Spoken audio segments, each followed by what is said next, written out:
Imagine the life of a boxer, an existence honed by meticulous preparations. But to be ready, to not wilt, a boxer's life is actually the antithesis of what they're known for. The shine only made possible by the hard work undertaken in the shadows. Day after day, week after week, of this.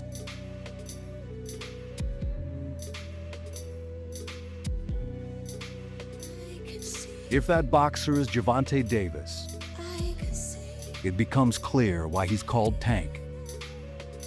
And why, at only 26, he's already a bona fide pay-per-view star. Tank Davis is now 25-0 and continues to add to his aura. That's because a three-division champion who's climbing the pound-for-pound rankings knows only one way: forward. Right now, just give me a name. They don't pick a name.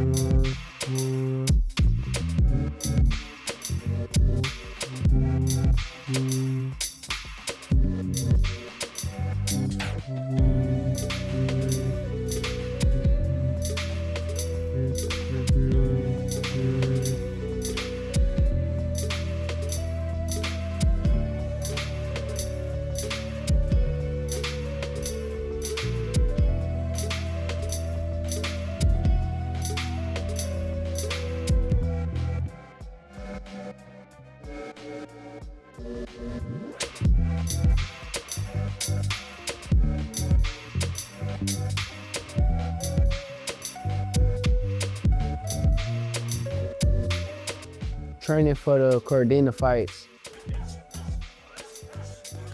I was working with Terrence Bud Crawford. Definitely a hell of an experience. You get that type of knowledge, that type of IQ. I look up to Bud a lot. Honestly, he one of the realest dudes that I done met. He's still a normal person in his head. Like, he don't believe that he's above everyone else. That's how I feel about myself. You seen me around a lot. I got a lot of heart. This guy's good. This guy's the next Floyd Mayweather. There's nothing else that they could say bad about me. Nothing. For somebody who's never seen me fight before, I think I'm a master of my craft. If you want to see art, come watch me. A guy like me been knowing Shakur for over 10 years now. The boxing world know that we brothers and we'll never fight each other. And just being around him in his camp, man, is nothing but positive energy. And everybody wanting to be great. He's like my big brother, man. Like, he is my big brother, honestly. You know, he got all the wisdom in the world, especially when it comes to defense. So he's just making sure I stay sharp on my defense and not getting hit. I got 100 people with me, but I mean, it'd be like kids and all family. I don't have like no outsiders or people that I don't really trust or people that I don't with or got real love for. I don't have them around me. So everybody that's around me is like people I love. Shakur Stevenson said that Gervonta Tank Davis makes it clear that his goal is to fight the best and prove he belongs at the very top of boxing. He says he's tired of people claiming he's chasing fighters like Shakur Stevenson. According to Tank, that's not the case. He simply wants to make the biggest and most exciting fights possible. His motivation goes beyond money. It's about giving fans the matchups they want and building a legacy that proves he truly belongs among the sport's elite. I done said it 100 times, like I'm willing to make the fight happen. I still feel the same way. But I mean, more and more, you know, I mean, he gotta go do what he gotta do. But more and more, it's just kind of like, I don't want to keep chasing somebody that's like, he like a little girl, like he feel as though like you chasing after him. Like, no, I'm just trying to make the best fight in the sport. I'm trying to make boxing great. I want the best versus the best. I want to prove that I'm the best. That's all I want. It's not that I'm chasing you, that I keep your name in my mouth, or bro, it's the fight that the world want to see. It's the fight that the fans keep calling on. So that's why I'm saying it. But with him, it just seemed like, you know, he on some little girl shit to where it's like he feel as though you chasing after him, or like I need him or some shit. Like, nigga, Porter expresses that he is very excited about the fight from a tactical perspective, calling it a great matchup. He acknowledges that Tank Davis has other business to handle in the ring, implying those commitments need to be addressed before a fight with Shakur can realistically happen. He describes the fight as 50-50, indicating he believes both fighters are evenly matched, and it is difficult to predict a winner. in the arms and stuff like that, but a 47-pound punch on your arms and your shoulders, that's a little bit different, you know. But outside of that, yeah, we still want that Tank Davis fight. I'm ready for that one. Who wins? It's a great fight, man. Tactically, I absolutely love that fight. Tank got business to deal with Lamont. Ain't no telling he gonna actually win that one, man. That's a great fight too. I don't know who wins with Tank and Shakur, man. That's 50-50. Shawn Porter discusses his perspective on pound-for-pound rankings. He notes that there are roughly 10,000 active fighters globally, and he believes there are at least 200 boxers who could realistically be considered for a top 10 spot. Because of this depth of talent, Porter explains that he personally ignores top 10 lists. He uses Shakur Stevenson as a primary example, stating that Shakur has performed at an elite level for at least 5 years, yet he is only now being included in such rankings. Guys, I hope I'm not getting this number wrong. I believe I was just told there's 10,000 active fighters around the world. I think. Could be more than that. But you got to imagine there's at least 200 guys who could be that number 1 through 10. And for me personally, I ignore a top 10 list because I know that there's so much more talent out there. And even let's talk about Shakur for an example. Shakur's been as good as he is now. He's been that good for a number of years, and we're just now putting him in the top 10. We've been talking about him for probably a good 5 years, easily. And we just not. There's a discussion about the controversy surrounding rehydration clauses in big fights. Coach Ellis weighs in on why some critics view the demand for these clauses as hypocritical, specifically contrasting Tank Davis's situation with other fighters. He explains the logic behind why a naturally smaller fighter like Tank might need specific stipulations when facing opponents who cut significantly more weight. People were like, we got to get Coach Kenny on. We want to know what's his thoughts on this because, Shakur had lots to say about Tank, doing rehydration clauses and him doing it now, wanting to do it with Devin Haney. It was kind of like being hypocritical.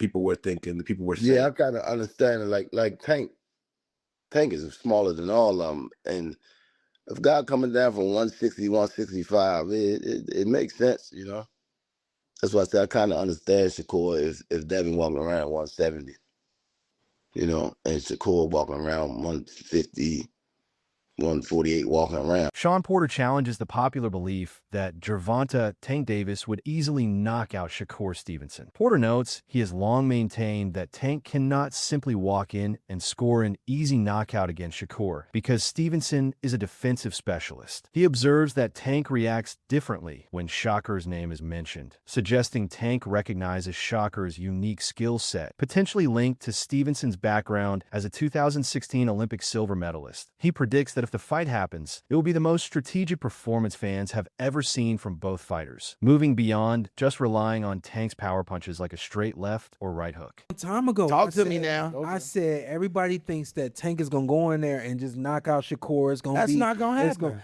But it didn't take. It shouldn't have taken this fight. I knew he couldn't. For people to realize. Yeah. Right. I knew that too. But yeah, Shakur is a defensive specialist. And I've been saying this for a long time. If you pay attention to how Tank will react whenever Shakur's name came up, I was like, yo, it's something that Tank knows that most people don't know or understand. There's something that he sees in Shakur. It could be the fact that Shakur was a 2016 silver medalist. He's got a lot to do with it. He's that the silver child of the country, and there's no telling. But this is what I've always known. It ain't just a big straight left or a big right hook coming from Tank that's going to end that night. That night is going to be the most strategical you've seen both these guys ever be in a fight. I don't know if we're going to ever get it. Terrence Crawford discusses why Gervonta Tank Davis attempts to diminish Shakur Stevenson's boxing accomplishments. Crawford claims Tank calls Shakur boring to make his own fights seem more marketable by comparison. However, Crawford counters this by highlighting that Shakur is a 3-division world champion. He argues that Tank cannot easily dismiss these credentials, noting that Shakur has proven his elite status in the ring. Crawford emphasizes that despite their personal differences, Shakur's professional resume stands on its own. He's boring. He's this, he's that. He's trying to diminish everything that Shakur have done, so it's not marketable. But he can't do that because Shakur is what, 3-way world champion. Yeah. You know what I mean? Like you see, right? Like how many actual real titles have Shakur? I mean, Tank had like what, 2? Yeah, I think 2. He got Real- the WBA right real now, the titles. real one. You know, and Pedraza, he trained Pedraza. And, Oh, that's you know, what Keystone said. But I you feel know, like if you the A side, you get the, like, you know what I'm saying? I'm just saying, but like let's do it on a even playing field. Like give that man enough time to train. You know what I mean? Like, come on now. Terrence Crawford acknowledges that Gervonta Tank Davis is a talented, intelligent, and smart fighter with undeniable power and skill in the ring. However, he maintains his pick for Shakur Stevenson in a potential matchup. Crawford explains that his choice is not based on his personal differences with Tank, but on technical boxing analysis. He asserts that Tank will not be able to land his signature big power shots against Shakur because Shakur's defensive boxing ability is simply too tight and effective. Tank is great for what he do, and I respect Tank in the ring and his skills and his power and his attribute and he's smart. Yeah. He's definitely smart. He can box his ass off. And I'm not saying I would pick Shakur just because our differences. I'm telling you as a fighter. Yeah. I will pick Shakur because I don't believe Tank will be able to land those big shots on Shakur like he does everybody else. Porter breaks down the need for high-level boxing IQ. He notes that Tank will have to move beyond being just a knockout artist and make mid-fight adjustments. Using his own fight with Terrence Crawford as an example, Porter highlights that true greatness is shown when a fighter can successfully adapt to an opponent's strategy. Stevenson, I'm going to say it here on the front page, and Tank, I love you, brother, and still would love to talk to you. 100. But when you get in there with Shakur, it's going to remind me of Deontay Wilder fighting Tyson Fury. Ooh. Yeah. Because what you going to do when you come across a motherfucker you can't knock out? Yeah. Only thing you going to do is just get more frustrated. That's a terrible analogy. I'm just saying. Only reason why I'm saying it's a terrible analogy is because Tank Davis. Remember, you've heard Coach Cal say this all the time. He says it's the same thing, and I know exactly what he means. We just waiting on somebody to pull it out of him. You ever hear him say that? Yeah, yeah. We got so it's just we ain't been able to show it because we ain't been able to show it because ain't nobody been able to pull it out of him. We looking forward to the big fights. We looking forward to the big matchups because those are the kind of people that's gonna pull it out of him. So with a fight with Shakur, you're gonna see this boxing style that you don't usually get from Tank. You're gonna see IQ. We saw IQ, but to me, it was low IQ because Frank Martin recalls a heated training session with Gervonta Tank Davis, saying that when Tank started playing around, Martin landed what he describes as his powerful brick hand. Martin insists Tank definitely felt the impact of that shot. He says the session quickly became intense, with people repeatedly stepping in to separate them as the action got more heated. According to Martin, the competitive energy was real and both fighters were taking the session seriously and pushing each other to the limit. Floyd Jim, I used to spar like everybody. So he's seen like me put people out. He's seen me beat the hell out of people. So when we spar, me being me, I rushed him because I knew he was scared, and I wound up getting caught with his best punch is his left hand. And once he caught me with the left hand, that's when I got mad. I caught him, and then he started grabbing me after that, and then I jumped on him, and then it turned to like something like a wrestling match, like, because he kept grabbing me and stuff like that. It's good that we fighting now, though. we could get it off our chest. And Terrence Crawford discusses his rivalry with Gervonta Tank Davis. He states that Tank would never hesitate to fight if he gets a hand, pick his opponents, but argues that Tank would never move up in weight class from 135 to 154 pounds on his own merit. Crawford admits he simply dislikes Tank personally, describing him as an arrogant little dude who uses his security and fame as a shield. Despite this strong personal distaste, Crawford clarifies that he still respects Tank as a skilled boxer with power and ability. He would never even think about hesitating to come up to 154. All right, what about 47 though? Yes, if he get to pick his opponent. If Tank get to pick his opponent, he would do it. But Tank would never come from 35 to 54. Y'all got into it on social media around that time. Y'all was doing the back and forth shit. Is that just you being competitive, like when that happens, or is it like... I just really don't like that dude. Why though? Cause I just don't like him. Like I really don't like him. I don't like. It's not your cup of tea. That's just not. Yeah, I don't like nothing about him. You know, I don't like nothing about him. I just felt like, you know, he just one of these little arrogant little dudes that's... Mike Tyson has high praise for Gervonta Tank Davis, describing him as a great fighter and a true force of nature. Tyson believes that when Tank is fully focused and takes his training seriously, very few fighters can match his level of talent, power, and ability. However, Tyson also raises one question. Is Tank still as dedicated to his preparation as he was earlier in his career? For Tyson, that commitment could make all the difference because when Tank is locked in and performing at his best, he believes nobody is on his level. He's a great fighter. He's a great fighter. You know, especially when he's serious about it. You know, I don't know if he's as serious as he used to be, but when he was serious, he was a hell of a fighter. That nobody came close. He's the only one I gave a chance against Shakur and that guy, Keyshawn Davis. They're scary fighters too because they're sophisticated. The other guy's sophisticated than me.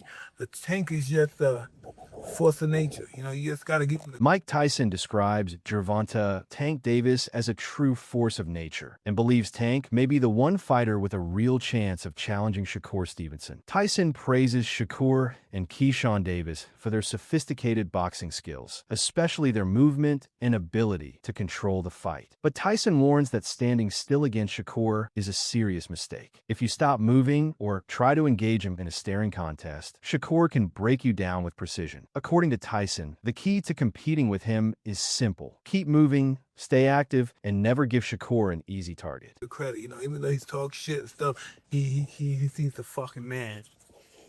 If they ever fight, Shakur fight? Tank. Shakur and Tank, oh God, I don't even. Ooh, it's gonna be interesting because if Shakur handles this guy like he did Lopez, I'm gonna say the hell with him. I'm gonna say the hell with Shakur, man. If he just handles this guy like he's gonna say the hell with him.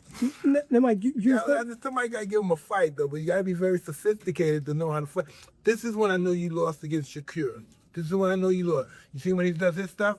Once you start doing this stuff and looking at him, oh, it's over. You got constant action, motion. It's constant motion again. You gotta be on him constantly. Once you start looking at him and doing that, he is dead. Bill Haney comes to Gervonta Tank Davis's defense, arguing that people may be judging him too harshly without fully understanding what he's dealing with personally. Haney insists that Tank remains a major superstar in boxing, with the ability to generate huge attention whenever he fights. He also believes Tank's absence is hurting the sport, because his presence could help create some of boxing's biggest and most anticipated matchups. For Haney, Tank's return isn't just important for his own career, it could also bring major excitement back to boxing. Considering everything that Tank is going through and everything that that's what y'all want to do to Tank? Y'all want to jump on him that bad? Why don't you get a man a break, man? No, I hear you, but you asked me, though. You asked me a question. No, that's not to be made right now. Why would you do that? Why, Mills? Why? They just said the man, wait a minute, they just said the man is on the run and you want him to show up at the arena. How many people feel like you feel? It's just a question. Just a general consensus, feel the way you feel.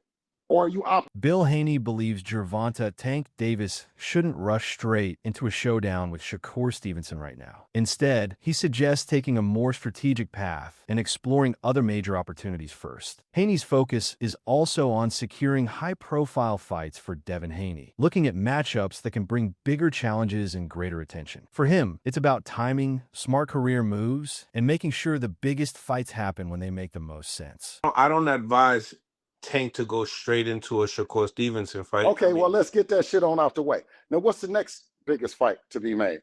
Shoot.